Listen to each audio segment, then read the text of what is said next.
So, we all saw the AI Big Bang, right? That incredible explosion of generative models that felt like it changed the world overnight. But, that was really just the initial shockwave. The whole mad dash for GPUs it's evolving.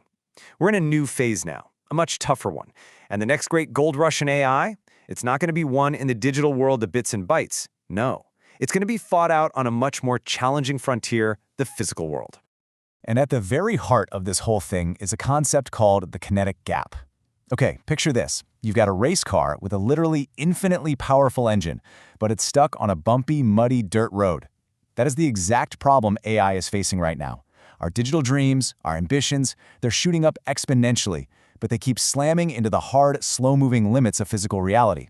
Stuff like power, space, and heat. This gap, this is where our story really begins. So, look, the initial boom, the hype phase, that's kind of over. What we're entering now is the AI industrialization, a period of massive, rigorous, industrial-scale build-out. And that raises the biggest question of all. Where are the real opportunities now? Where is the smart money actually flowing, now that the game has totally shifted from chaotic discovery to massive global production? To answer that, let's start at the top of the stack with the players everybody knows. These are the digital titans, right? The brains of the whole operation. But what's so interesting is that their incredible success is actually what's setting the stage for all the physical bottlenecks we're about to talk about. I mean, this number, it just says it all. 90% plus. That's NVIDIA's estimated market share in the AI training chip market. They're not just a chip company anymore. Let's be real. They are the undisputed operating system for the entire AI economy. And here's the crazy part, the real irony of their dominance. By creating chips this powerful, they've accidentally turned themselves and all their customers into the biggest consumers of the physical world. They're just devouring electricity, data center space, raw materials, all at a rate we've never seen before. They're creating demand so intense, it's actually straining the very infrastructure they need to survive. And all that incredible demand? Well, that leads us straight to the physical bottlenecks. So now, we're going to move down the stack. We're going to find the hidden, often overlooked companies that actually control the physical supply chain. This is the exact point where digital ambition meets the cold, hard reality of atoms. So, what's the first physical wall these GPUs smash into? It's memory. A super powerful GPU is completely useless if it's just sitting around starved for data. And that is exactly what's happening. By 2025, the main bottleneck in AI systems won't be how fast the chip is. It's going to be memory bandwidth, the ability to feed that beast. And that makes a component called high bandwidth memory, or HBM, one of the most critical pieces in this entire puzzle. And this chart? Wow. It just brilliantly illustrates who holds all the cards. This isn't just a market lead, okay? It's basically a functional monopoly. SK Hynix has a stranglehold on the premium HBM market. And get this? According to the analysis, they are completely sold out of capacity all the way through 2026. When you control the biggest bottleneck, you get unbelievable pricing power. Okay, so you've got the chips and you've got the memory. But a modern AI data center has to connect literally tens of thousands of these GPUs together so they can act like one giant brain. This insane demand for massive, high-speed connectivity has kicked off what people are now calling the war of protocols. On one side, you have NVIDIA's proprietary system, InfiniBand. Just think of it like a private, super-fast toll road. Yeah, it's got crazy low latency, but it's expensive, and it locks you right into their ecosystem. On the other side, you've got the public superhighway, Ethernet. It's an open standard. Now, the key player positioned to win this whole war is Broadcom. Why? Because they're the leader in high-speed Ethernet, and they're the go-to choice for companies like Google and Meta who are building custom chips to get away from NVIDIA. So for Broadcom, it's a win-win. But it's so important to remember that all these designs, from NVIDIA, from Broadcom, from Google, they're just blueprints on a screen. They're just ideas. So who has the almost magical ability to turn these unbelievably complex digital plans into actual physical atoms? The answer? Well, it's one company, TSMC. They are the geopolitical and technological anchor of this entire ecosystem. They don't really have competitors, they have a physics monopoly. 100% of the world's most advanced AI chips are made in their factories.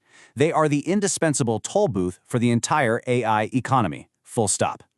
And what does a physics monopoly get you? Well, it gets you about $30,000. That's the price tag for a single next-generation 2-nanometer wafer of silicon. You see, when you're the only one on the entire planet who can build the foundation, you have absolute, unquestioned pricing power. But you know what? Even TSMC's total mastery over physics can't defy the laws of thermodynamics. And that brings us to the final and most fundamental constraint of them all. You could call it the ultimate boss battle for AI: power and heat. Okay, burn this number into your brain. 120 kilowatts. That is the power consumed by a single server rack of NVIDIA's new Blackwell GPUs. To put that in perspective, that's enough juice to power dozens of homes. This one number, it changes everything. So why is that number such a massive deal? Because 120 kilowatts per rack, that crosses what analysts are calling a thermodynamic Rubicon. At that kind of power density, trying to cool these machines with air is like trying to put out a bonfire with a desk fan. It is simply no longer physically possible. The age of the air-cooled data center is over. So this isn't a choice anymore, you see. It's a physical mandate. Step 1, air cooling just fails. Step 2, liquid cooling becomes an absolute necessity, which leads to Step 3, the entire global fleet of data centers needs a massive multi-year, multi-billion-dollar retrofit. This creates a completely non-optional upgrade cycle, and it makes companies like Vertiv, the leader in liquid cooling, one of the biggest potential winners in this whole new era. And of course, all this power has to come from somewhere, and then it has to get where it's going.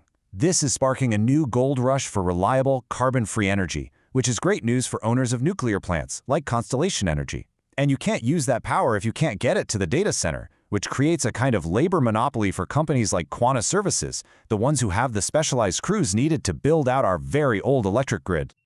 Okay, let's bring all this home. We've journeyed all the way down the physical stack, from the silicon chip itself, all the way to the power grid. So what's the big takeaway?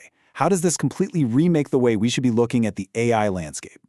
Well, the core idea here is a big strategic pivot. The argument is that the biggest opportunities are now migrating away from what you might call digital alpha. You know, the familiar software companies and chip designers. And they're moving towards kinetic alpha. These are the companies solving the physical, kinetic bottlenecks we just talked about: memory, bandwidth, heat, and power. And this table right here, this shows you what that pivot actually looks like in practice. This proposed portfolio, yeah, it still holds core positions in the digital titans like NVIDIA, of course, but it aggressively overweights these kinetic enablers.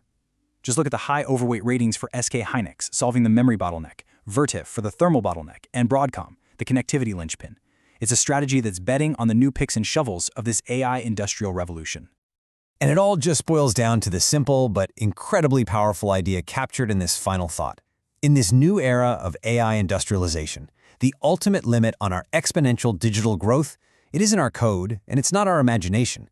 It's the unyielding, unbreakable laws of the physical world. Because you can always rewrite your software, but you can't rewrite physics.